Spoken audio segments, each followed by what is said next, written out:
York on the Hudson River. Spring is blossoming everywhere.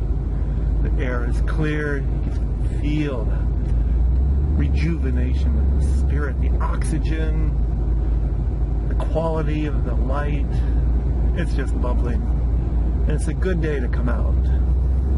Not only come out of the house, but just to let your spirit come out and play. Let your hopes and your dreams to come out and play. Let your dog in the back seat come out and play. It's a good day to let your heart open. Kind of take it easy. Let things ride a little. It's a good day. It's also a good day. I just came back from a conference where we talked about personal growth. We talked about personal growth in relationship to business, in relationship to one, changing how they are in the world, both in a personal way and in a way that affects their business. And when you do that, when you really start freeing yourself, when you really feel your spirit enlivened, and you have these surges of creativity and insights about the possibilities of the world, you kind of come back and the structures aren't there to help hold you. I mean, the structures of our society are pretty much, even in the U.S., an oligarchy. Somebody's in control here. There's a certain amount of freedom, but true freedom of the spirit, scary. It scares most people. So you can't control it. At some point, begin to suppress it. So this event that I was at actually has a way and a shape and a form for you as the individual, and that's me too as the individual, to come out and begin to play in the world differently. Begin to have the forms and the shapes, the structures of a business that support the emancipation of the individual. When you do that, you become magnetic.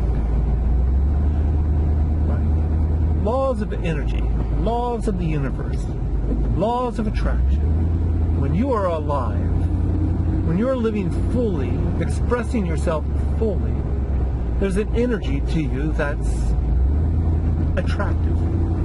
When Beyonce is up on stage and she sings and she starts moving and she's free, she's a star, right? She's a star of movement and energy and surprise and delight. Very attractive.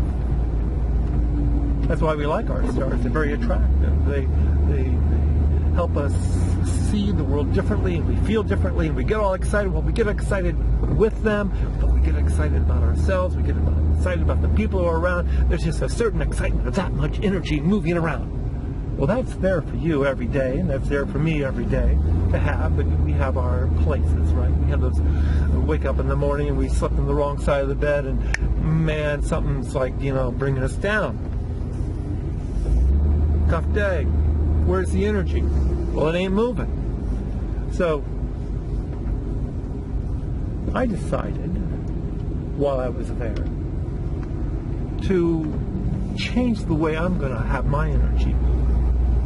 Isn't that nice? We could change that. We could develop these ways to let our energy move more freely.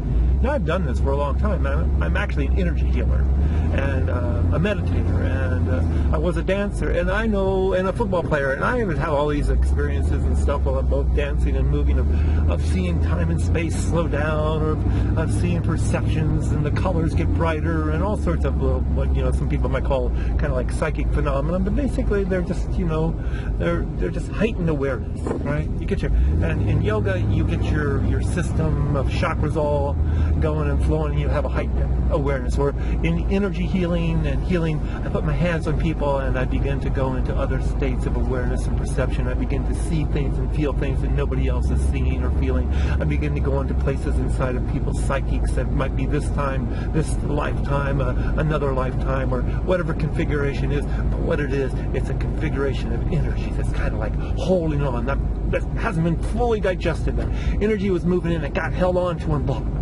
Well, that's what the ego does. It grabs onto the energy and begins to identify it. And sometimes it identifies with that in very deep, dark, hidden places. So when those dark, deep, hidden places begin to move out, they've got to brush up against muscles and bones and annuli and feelings and shapes and thoughts and heartbeats and muscular tensions. And when that starts, all shifting and changing because there's a wave of energy that you can no longer keep it suppressed, something begins to move through the body and whoa, a lot could happen. So we were at this conference and this gentleman, beautiful gentleman from Portugal, $1 million earner, wealthy guy, begins to tell you what motivated him to take on life in a new way, and began to cry. It was really beautiful. This is powerful, magnetic man. All of a sudden he sits there and he tells you, why he's doing this work, and it is because he could help others do the same thing. And he wants to be in and contribute and have a tribe of people on this earth that, well, to him, we're chasing the sun. How poetic is that? Going to chase the sun. Going to go to great places on this earth and chase the sun, the source of light. And then the master of ceremonies sits there, and there had been conversations of why are you doing this? Because it's it's about the money. It's pretty shallow, and it only goes so far. It's never about the money. It's because it gives you something. It gives you something in a way to help others. You help others, and they contribute to the world, and they put out into the world in a bigger way. And there's more energy. There's more spirit evolving, spirit talking. So sits there and goes, well, I guess, folks, if you want to know your why, you really want to know your why, it'll make you cry. And this, caught me off guard. Why? I started to cry. A wave. It was a wave. All of a sudden, there's a wave, like a tear comes up. And this wasn't a wave like an emotional wave where you watch a movie and something happens and you cry. Because movies they wrap you around themselves and they can kind of control your feelings. Well, this wasn't that at all, because out of this wave just came like, I am going to take this work that I have been working on all my life, that has been touching on and tapping in all my life. I'm bringing this out to the world in a much bigger way. That's what I'm doing now. I'm bringing this out to a much bigger way because I know the power of this work is to change the world. We're going to do it one person at a time. And I'm going to do it where I know that the people I'm doing it with are going to share that and put it out into the world too. And they're going to put it out into the world too because they're in the business of putting it out into the world. They're in the marketplace. They affect people. They gather and they create leadership and they put it out into the world in some way, shape, or form.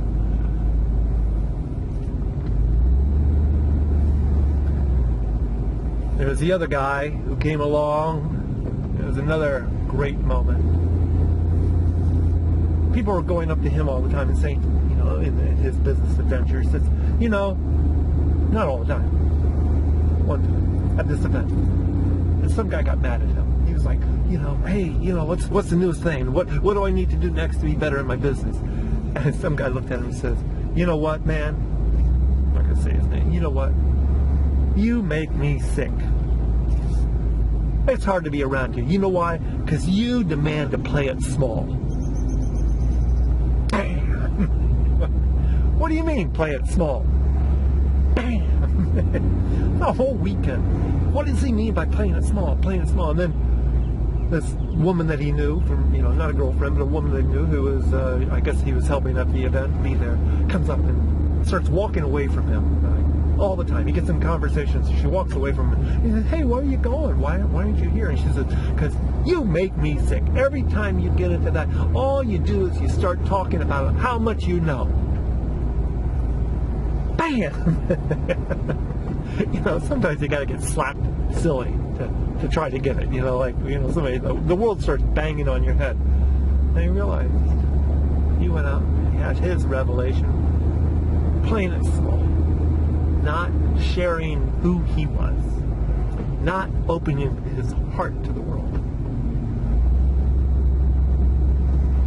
Protecting it by intellectual activities.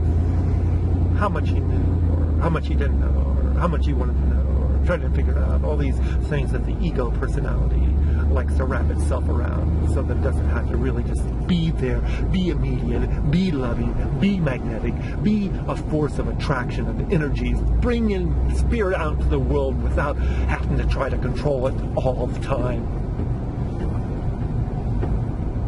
And then he made me cry. Now, I've been a performer, a spiritual performer, an eclectic performer.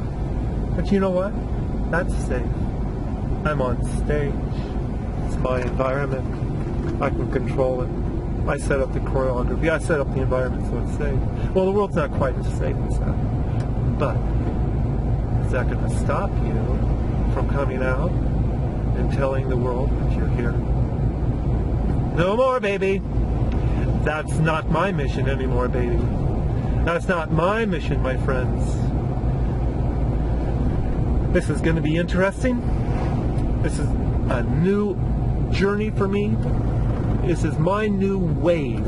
You know, we go through waves. Listen, I'm not like the youngest person on the planet anymore. You know, I've had the opportunity to go through a number of different waves, and I'll tell you that at another time. But this new wave, here we come, and stay in tune, because if you need some help, I'm there. I'm going to pick you up. I'm going to help you take the next step.